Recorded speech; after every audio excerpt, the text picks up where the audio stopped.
Pues un tremendo escándalo de lucha contra la corrupción está liderando el señor fiscal general de Venezuela, Tarek William Saab. Escuchen algunos de los audios que se han conocido de sus exposiciones públicas, de la manera como está enfrentando pues este escándalo que ya le costó el puesto al presidente de PDVSA y que ha llevado a muchísimas detenciones, funcionarios, empresarios y otros con orden de captura. Escuchen al fiscal. Es como que los drogó, los volvió locos, será en pandemia, no sé, en cuarentena, las teleseries estas del Chapo Guzmán, de Pablo Escobar. Estos quieren imitarlo, pero aquí no hay película de Netflix ni de Hollywood, aquí van presos los que se atrevan a estar imitando este tipo de bochorno. Y les digo, la máxima pena le va a recaer a todo este grupo de personas, jóvenes, que vinculadas de la peor manera, las llamadas muñecas de la mafia, al peor estilo de una red de prostitución, participaron en estos hechos legitimando capitales y lavando dinero. Entre los empresarios también aparece vinculadas varias de estas, entre comillas, damas que aparecían como captadoras para legitimar capitales por estos sujetos, demostrando además un estilo de vida que no corresponde obviamente a ningún funcionario público, y menos en el caso de algunas de estas damas que no tienen origen de estudio ni de trabajo. De pronto aparecían vinculándose a estos sujetos, dándose una vida que sinceramente ni siquiera los príncipes del Golfo se la dan. Pues esto es lo que está enfrentando ahora la corrupción de PDVSA en Venezuela y alrededor de los distintos entornos que ha identificado el ente acusador, la oficina del fiscal Tarek William Saab. Es un placer saludarlo. Vengo saludándolo desde hace más de 20 años. Lo conocí como diputado y ahora pues está al frente ni más ni menos que de la Fiscalía de Venezuela. Señor fiscal, gracias por atendernos. Muy buenos días y es un placer volverlo a saludar. Muy buenos días, Julio. ¿Cómo estás? Saludos para ti y a toda la audiencia que te sigue siempre en cada uno de los programas que realizas, a la orden para cualquier duda o interrogante. Gracias. Señor fiscal, ¿qué fue lo que encendió esta mecha para generar esa cadena de capturas alrededor de la corrupción en PDVSA, pero no solamente de la cabeza, sino de un anillo de personas cercanas de todos los niveles? ¿Cuál fue el detonador de esta situación? Bueno, sí, efectivamente, tú estás hablando de un preámbulo y ese preámbulo existe. Ese preámbulo o ese prólogo comenzamos nosotros, y tengo que aquí referirte el apoyo, el liderazgo moral que también hay que destacar del jefe de Estado, presidente Nicolás Maduro Moros, que enterándose de una, vamos a decir así, de la punta del iceberg de estos hechos, del robo de crudo por la vía de los buques que ilegalmente salía y otorgaba dedo en aquel entonces el coronel Pérez Suárez. Comenzamos a trabajar, yo diría eso a partir de finales de octubre y principios de noviembre. Un trabajo lento, sostenido, muy delicado para no encender las alarmas, que efectivamente ya en el primer trimestre de este año nos llevó a hacer lo que ya la opinión pública nacional e internacional conoce. La detención hasta este momento de 25 personas y el haberse librado también las órdenes de aprehensión de aproximadamente una docena más. Es decir, ya hay un trabajo no solamente previo de inteligencia, sino la judicialización el proceso penal ya a las puertas de la imputación de todos estos sujetos, que va a ocurrir el día de hoy martes, en horas de la tarde. Nosotros hemos a buen recaudo trabajado de manera impecable con el órgano auxiliar, que en este caso es la Policía Nacional Anticorrupción, con los saldos que te estoy mencionando y que la opinión pública pudo conocer al detalle a partir de este día en que lo lanzamos, el día sábado.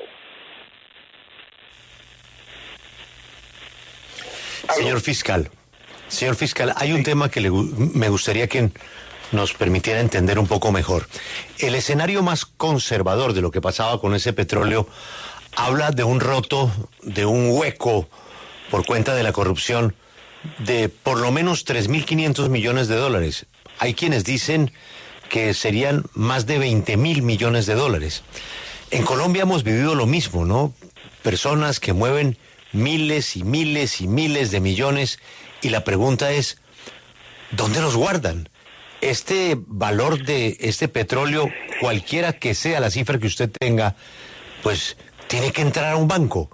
Ahí cómo opera la complicidad del sistema financiero internacional para guardar toda esa cantidad de dinero de todas estas personas que usted está capturando.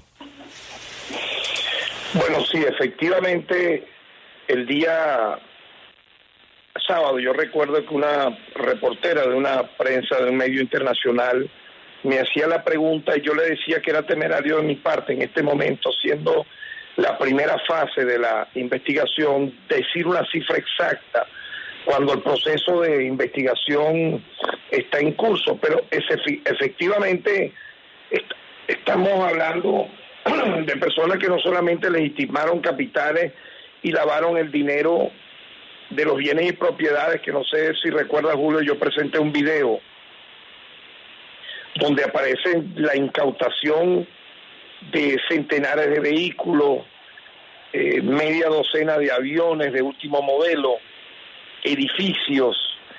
Es una manera también donde el delito lava el dinero mal habido. Lo ha hecho el narcotráfico, lo hace la corrupción.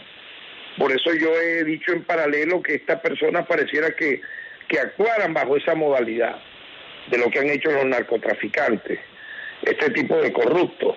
Lo que yo quiero destacar como un elemento significativo es que el Estado venezolano como un todo se ha unido bajo un principio que yo en el derecho siempre he tomado como referencia clásica, digna de imitar y de avanzar en ella, que es el principio de cooperación entre poderes públicos. Aquí el poder de todo el Estado venezolano se ha unido.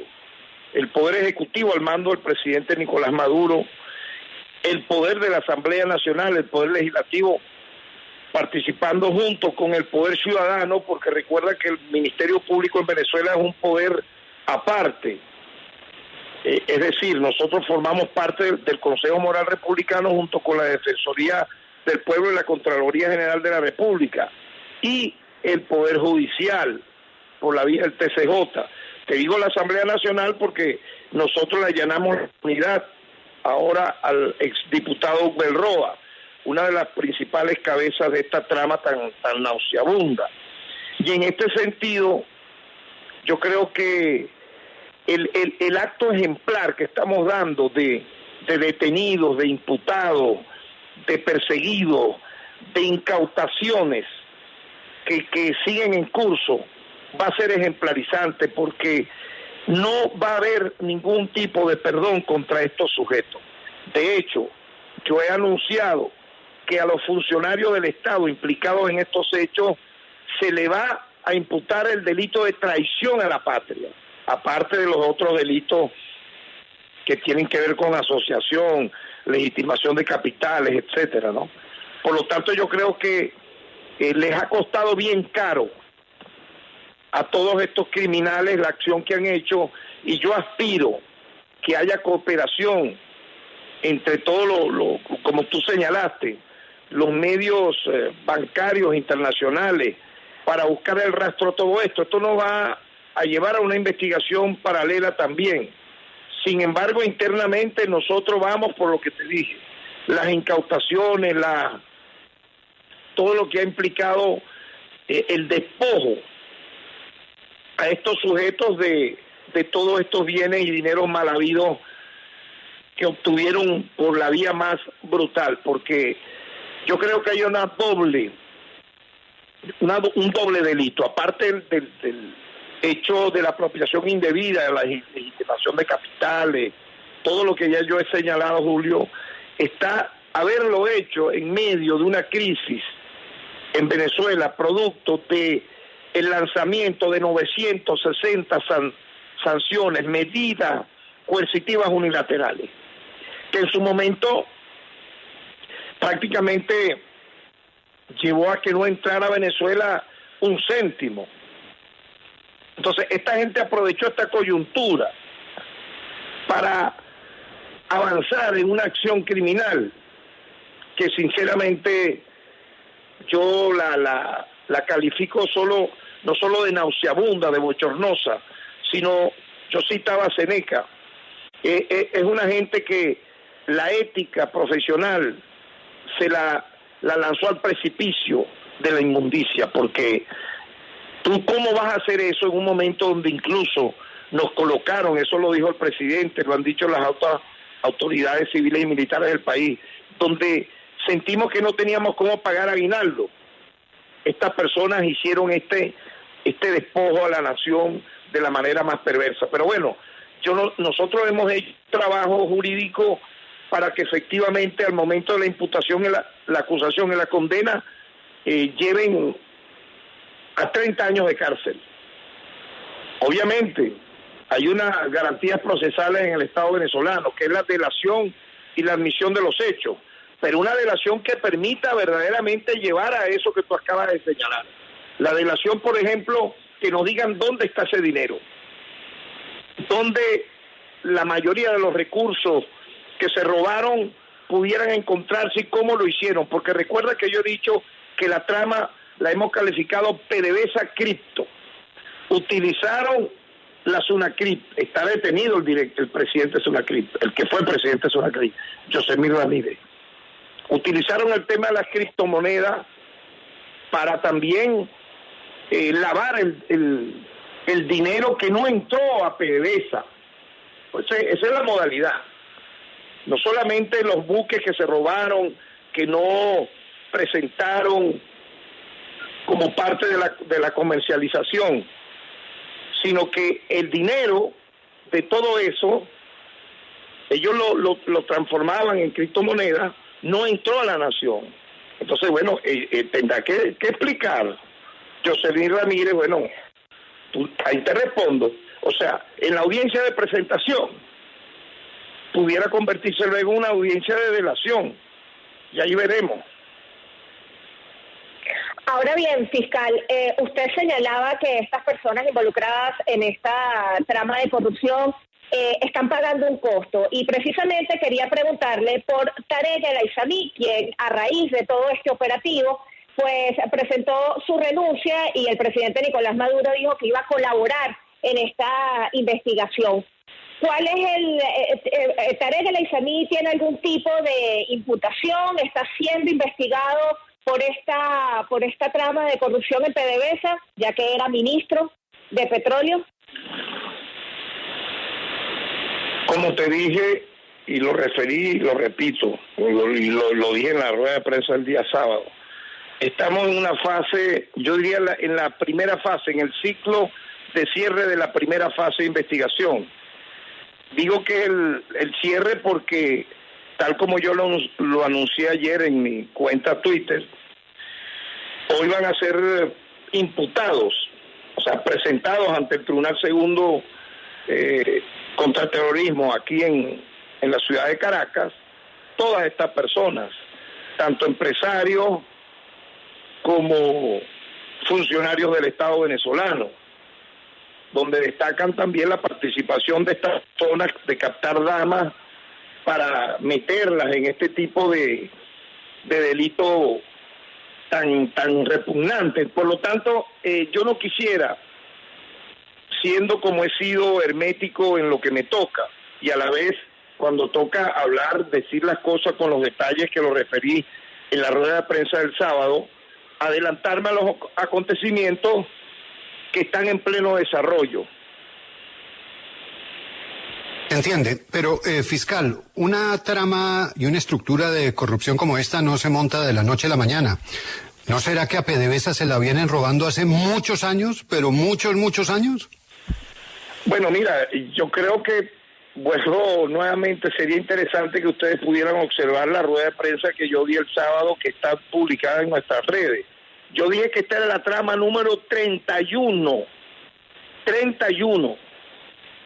que nosotros hemos develado, la cual nosotros hemos judicializado a partir del mes de agosto del año 2017, en el que me tocó asumir la titularidad del Ministerio Público.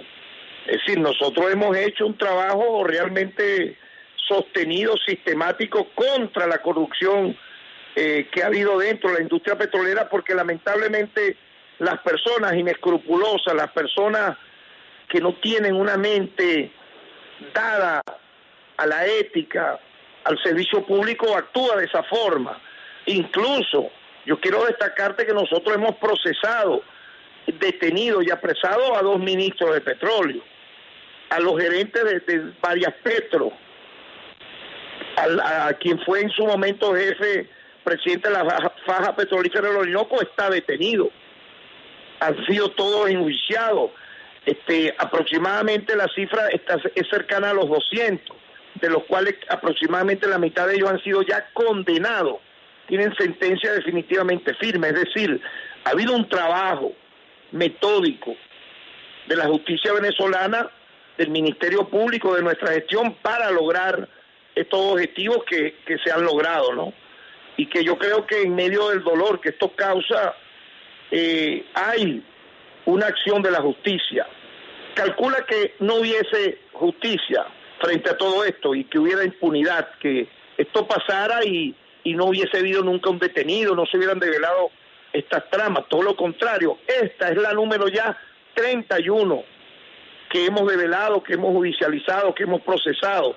Repito, con la anuencia, el apoyo, no solo del presidente de la República, Nicolás Maduro, tengo que decirlo también, de los trabajadores y trabajadores de PDVSA, de los fiscales, de los jueces que han participado con nosotros en la lucha contra la corrupción y de la mayoría nacional. Esto ha unido al país en una sola bandera, porque yo he dicho, la corrupción no tiene color político, la corrupción tú no puedes darle un segmento. Mira, hay una corrupción buena si la hacen aquellos, hay una corrupción mala si lo hacen los otros. No, toda corrupción es repugnante porque es el robo del dinero del pueblo para ser usado y satisfacer vanidades individuales.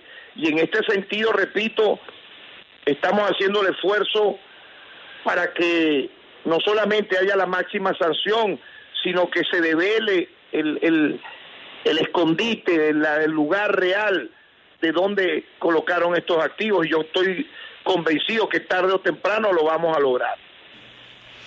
Señor fiscal, le cambio de tema. Ayer hubo un allanamiento, supuestamente un allanamiento, en la casa de un ciudadano colombiano, Álvaro Pulido, que se llama Germán Rubio. ¿Ese allanamiento qué buscaba y ese allanamiento incluía o no incluía en un principio supuesta orden de captura? Mira, en esta fase, como yo te he dicho, que es una fase de inicio de una investigación con esta, vamos a decir así, cierre que se daría de esa primera fase con la presentación de todas estas personas ante los tribunales, se están haciendo muchos allanamientos, que incluye el que tú mencionas. Muchos allanamientos, ¿por qué? Porque acuérdate que hay experticias telefónicas, acuérdate que hay declaraciones que van saliendo a la luz pública. Y bueno, no se descarta que hayan, más allá de lo que tú mencionas, órdenes de aprehensión, dependiendo de la cualidad jurídica de la entidad, digamos, delictiva que pudieran tener las personas las cuales se están allanando. sería prematuro de mi parte y temerario anunciarte qué pudiera ocurrir no solo con esta persona sino con otras. Las que ya tenemos a mano, a buen resguardo, con órdenes de aprehensión y con detenciones, han sido anunciadas. Pero fiscal, es que hay un detalle con Pulido y con otro colombiano, Liscano. Es que son personas muy cercanas al entorno de Alex Saab. ¿Esto quiere decir que Alex Saab, por estos casos, No. también lo están investigando? No. Yo no estoy diciendo eso. Todo eso lo estás diciendo tú. Yo no he dicho nada de eso. Eso lo estás diciendo tú. Yo no he dicho para nada que tienen que ver con la persona que tú mencionas. Simplemente te estoy hablando a nivel general. Un allanamiento que implica una investigación en marcha.